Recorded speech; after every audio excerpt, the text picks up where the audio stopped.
Anything else on that, Jerome? Okay.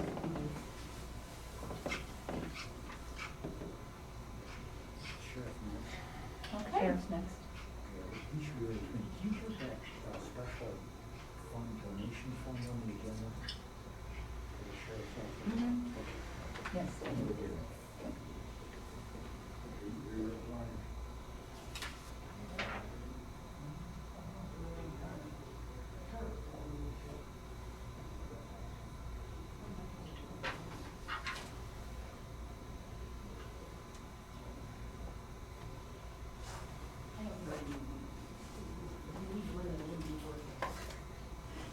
Julie, are we still waiting on someone with the sheriff? Is that, oh, I think he's coming in.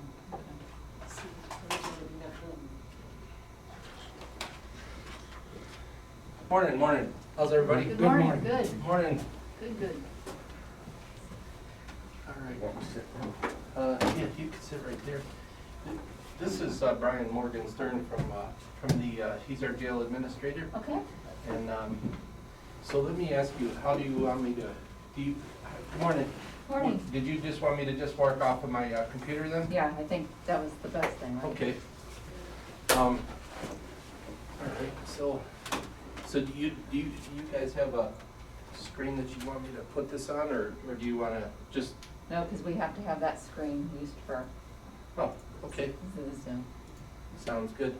So this is just, Commissioner Klein, this is going to be just basically what you and I had actually gone over that I was asked to present here. Okay. So then Tony had come to the Neomed Right. and saw it, and then I had met with you, and then so is then Commissioner Bennett going to be able to get this from us, or is she here? Yeah, I'm on the Oh, whiteboard route. okay. Hey, I didn't even see you there. Yeah, if you can turn it, yeah, I can see. Okay, sounds good. So I'll try to make this, brief. If there's any questions, please stop me. So basically, just our mission statement from our sheriff's office. This is going to be a slide that is going to depict the county of Portage all in blue. That you can see. This area in blue is what is the area that we would have for Portage County of the area of responsibility for the sheriff's office. So the area of the sheriff's office is basically 81.86% of Portage County is the responsibility of policing by the sheriff's office, and then 18.3%, less than 20% of the county, is what's patrolled and maintained for police services in the remainder of the county. As far as breakdown for, if you don't mind, I'm going to take this. As far as for breakdown for the square mileage for the incorporated areas for the police agencies, they cover about 91 square miles. The sheriff's office is responsible for 412.62, so about a little more than 4 times the amount of the incorporated areas. So then if we look at the manpower comparisons, we basically took the entire Portage, county of Portage, and what we did was we broke it down. What we did not put in here would have been the totals for Kent State University, because of the fact that they were basically within a city, though they have a full functioning police department. We left their totals out of this, which if we would have put them in here would have skewed this comparison even much greater to be able to show the amount of distance of where we're at with the two. But just in brief, so we in the county of Portage we have a total of 9 chiefs. The sheriff's office has 1. There's 1 major. There are no majors in the police department. For captains, there are 2 in police agencies, 2 in the sheriff's office. In the commander's position, we have no commanders that are in the police departments in the county, but we have 1 here which oversees our court security. We have 1 lieutenant, or correction, in the police agencies there's 9 lieutenants. In the sheriff's office, we have 1. In all of the police agencies in the county make up 24 sergeants, we make up 4. In the corporal positions, the county police departments have 2, we have 0. And for patrolmen in the county police departments, there's a total of 144. For deputies, there's 57 total. So our total manpower, and this would include the chiefs, lieutenants, majors, everything, total manpower on the police side of things, which would be less than 20% of the area, and then I'll get into the population, there's 190. Total manpower for the sheriff's office is only 67. So when we look at I did a comparison of then and now, and I tried to use a look back of anywhere between 5 to 10 years. So in the past, there's always been 1 sheriff, there's always been a chief. There were up to 3 majors, we only have 1. There were up to 3 captains, we only have 2. There was never a commander position, we have 1. And the reason that we have 1 is because we had a captain that was overseeing our courts in the past. We couldn't justify the salary of a captain's salary, though he wasn't demoted. He was basically reassigned under the commander's position because it's basically an 8 to 4 position, Monday through Friday, working at the courthouse with really no other responsibilities. Our captains are 24/7. So, 2 weeks ago we had a homicide. Our captain from the detective bureau, our captain from the road, both of those guys, worked into the mid hours of the morning, never got a drop of overtime because they are, set at that rate, but they're responsible to respond on those times. There's no questions asked, they have to respond, whereas our commander in the jail, so when we restructured this, we put that position at a lower rate. For the lieutenants, there were a total of 4 lieutenants. We have 1 lieutenant, and then there used to be 5 sergeants. We have reduced that now to 4. So just in base salaries, we're well over $400,000 of differences of what was used to be paid in administration. And I know that there was some criticism that was told, but our administration, from sergeants all the way to the sheriff, is a total of 12. And this is a department that's 365 days a year, 24 hours a day, 7 days a week. So the savings is, easily well over $400,000 of savings just on the base, not including benefits and other compensation. So if we look at this on the personnel per square mile, so if we took all of our police departments and we took that 91.38 square miles, we have 2.08 officers for every square mile. On the Portage County Sheriff's side of things, not so much. We would have 412 square miles with only 0.16, less than 1/16 of an officer per square mile compared to 2.8 per square mile on the police. And when we did this, to keep this comparison in a fair position, this included all of the chiefs, all of the lieutenants. It's just basically taking that raw number as far as what the representation is of a department in full to say, okay, where does the sheriff's office rate compared to what is going on in all of the other areas? Now, with that, we took this one step further to look at the residents served per staff member, per commissioned officer. So within the county police departments, basically there's 480 people served per officer. On the sheriff's office, it's more than twice that. It's 1,061 residents per deputy. The population area per shift, so we have an average of about 8 officers on duty at a given time that are on road patrol. So we have 51. Each officer is responsible for about 51.58 square miles per deputy, at a rate of about 8,888 deputies, or people per deputy that he's responsible for on a shift. This is just basically a graph that just kind of shows the amount, all the area here. This is the service area, and this is the population. So just you can kind of get an idea to understand the vast amount of area that the sheriff's office is responsible for compared to a lot of the other municipalities that have their own police agency. So to give a breakdown for a little bit of a better understanding of how our department is broke down, we have on our patrol division, we have 33 commissioned officer. We have one captain that oversees the entire division. We have an administrative lieutenant. We have 4 sergeants, a sergeant per shift, and then we have 27 deputies. For court security, we have 14 people.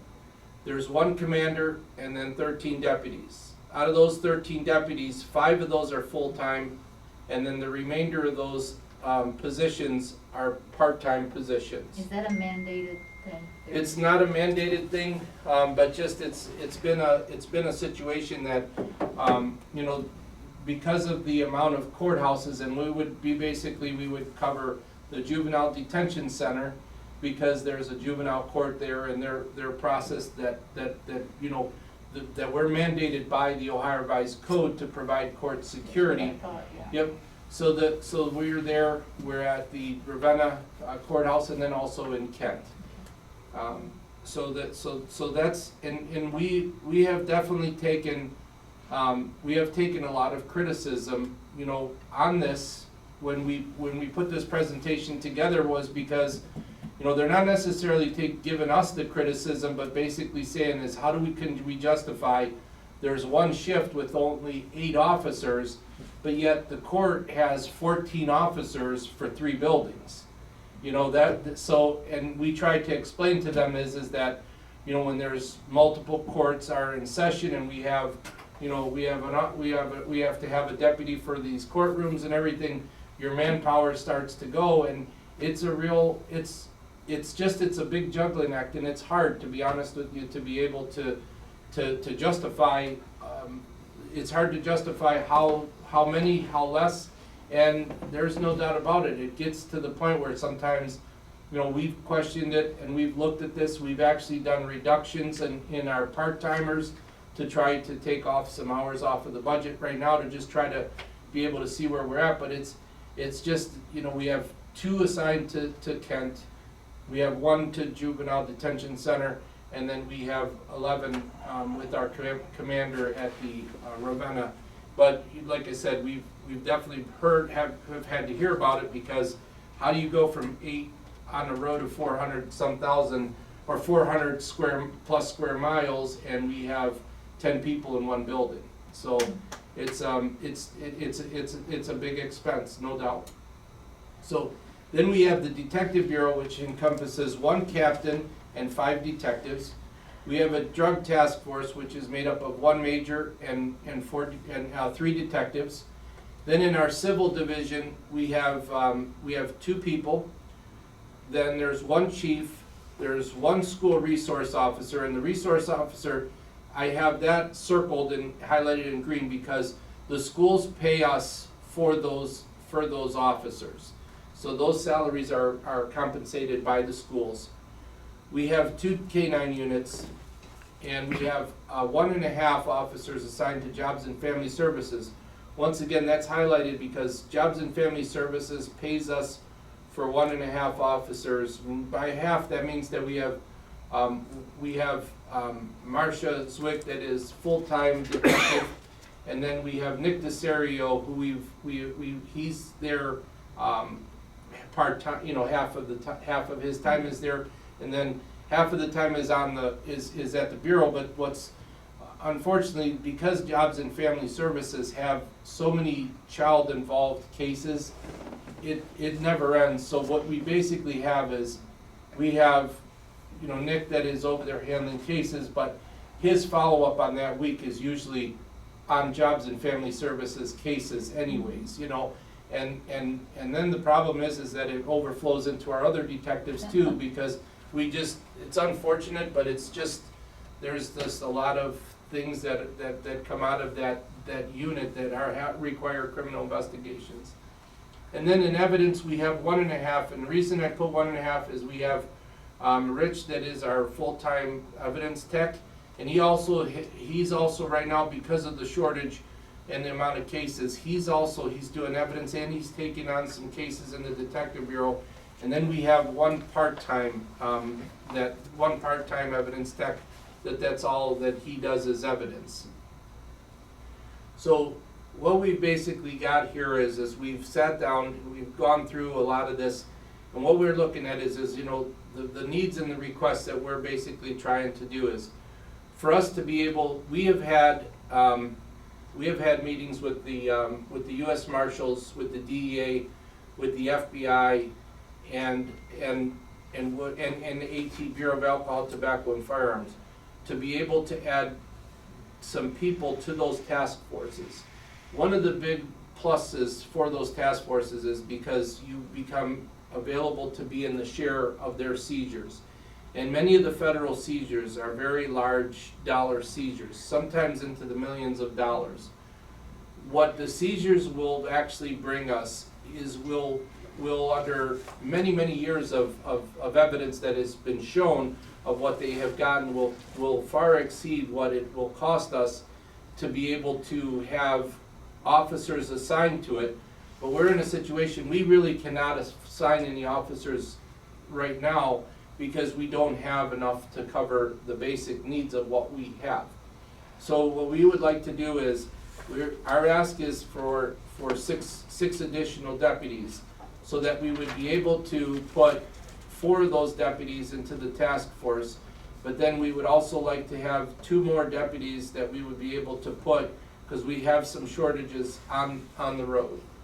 The radios is another big ask because of the fact that our radios are third they're working now that we're on the 3rd generation of radios, since the radios that we have, there are no longer service. So what we basically have is, we have acquired some radios from the State Patrol. State Patrol now is actually completely, they have been just destroyed. They're no longer even available. But what we did was we acquired some old radios, and our Motorola tech is actually holding those radios, that when we have a radio go down, they're down to 2 radios that they have left of pulling parts from to make our portable radios. We have multiple areas in the county that you can go to that you cannot get out with the radio, which is a huge safety issue because of the fact that, God forbid, a bad situation happens, our officers are not able to get on that radio and make that call for help. The other thing is, and I can discuss this too, as far as the radios. So our jail radios do not transmit to our dispatch.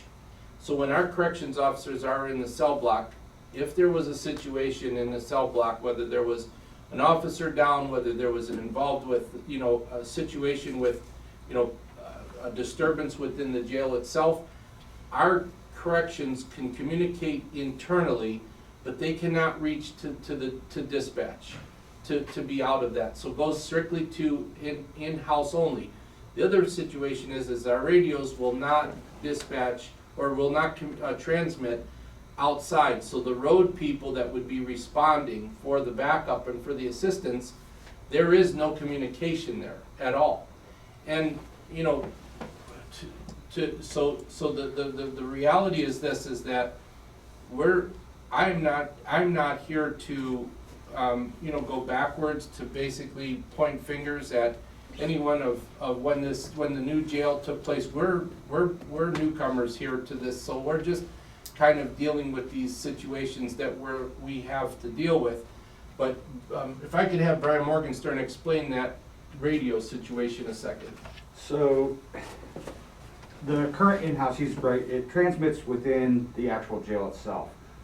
However, and not just deputies responding or somebody from the outside, if we do a structure fire, if we do something that brings multiple jurisdictions in, if we had to evacuate cell blocks or, God forbid, the entire facility, we have no communication to those that are going on.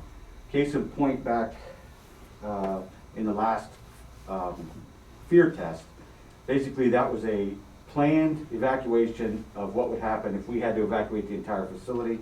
We tried to bring all hands on deck that we could to surround the jail's perimeter, and then we structurally moved people from their housing units in a controlled fashion that would simulate an incident that involved evacuation. That time frame took 6 minutes before they actually came outside the last exterior door. There was countless communication inside of what was going on and who was moving from where and where they were going from one door to another block. But the people on the outside had zero of that information. They were not able to say, well, where are they going to be exiting at? What are they dealing with? What struggles do they have? And it kind of was reminiscent of the 9/11 circumstance back then, when the people inside are talking, but the people on the outside, they want to help, they just don't know where you're coming out. And it's a very large, for those that haven't seen it in aerial view, that's a very large footprint building to be moving in and out about. And people inside might know what's on fire, or maybe it's not a fire, but whatever the circumstances involving the evacuation, but the people coming to help can't hear that communication, so it's all being done internal. So that's the concern that's being expressed from the radio side for the jail. So the next thing that we had was the body cameras. This has been a big thing. The governor's office right now has released $10 million actually to assist with some of these agencies, and we actually are working with Todd Peets with the Grant writer. with the grant writer. We met yesterday to be able to. This is a priority for us, that they're doing grants for body cameras and also for the vehicle cameras. Our goal is that we're going to be able to qualify. Portage County Sheriff's Office and the jail have never had body cameras. And a lot of people, when we did this presentation at NeoMed, came up to us in shock and disbelief that, they never realized that that we didn't. And this is kind of one of those situations that the body cameras and vehicle cameras, we are in such a liability driven environment, and litigation is always happening. And what happens is that these body cameras, what is the price that the county would potentially have to do a payout in, based on our officers out there doing the right thing and being able to have backup for us to be able to do this? The other situation is that I think that, the media and just, television and everything else, people watch too many of the CSI episodes. I think that everything is always captured on video and all this, that anymore, even within our court systems, if there's not a video, it's almost like, well, where's the video?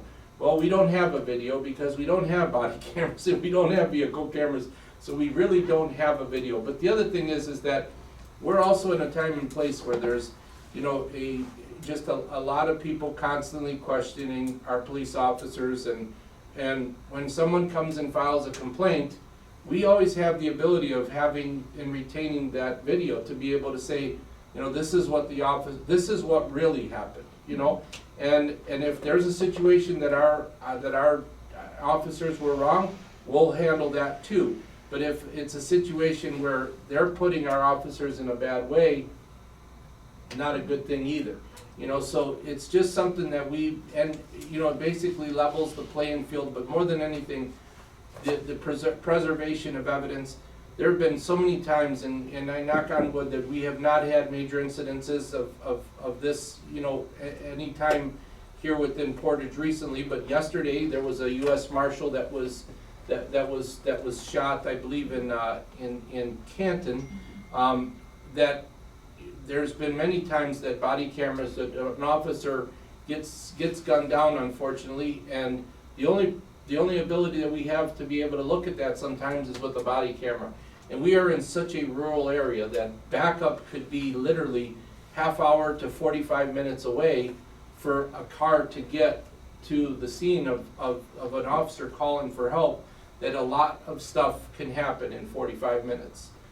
So then the two canines, we would like to try to have a canine unit per shift. Our drugs, we had a drug interdiction event just this past Friday night that we arrested multiple people. We were able to seize methamphetamines, we were able to seize heroin, fentanyl, marijuana, we had Xanax pills. So in almost all of those situations, we were able to do that through the use of canines.